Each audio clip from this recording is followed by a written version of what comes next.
Welcome. In front of me is an INFINIX Note 12 Pro, and today I'll show you how you can format your SD card. Now to get started, you want to navigate into the settings. From here, find storage, select portable, and then choose the three dots and select format.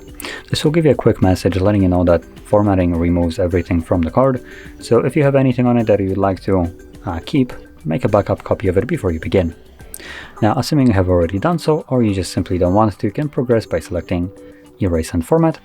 This will begin a process which only takes a couple of seconds to finish up, and should be done right about now.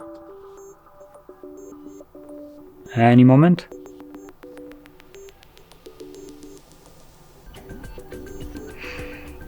Taking a little bit longer, there we go, but as you can see it's finished, so let's select done and that's it.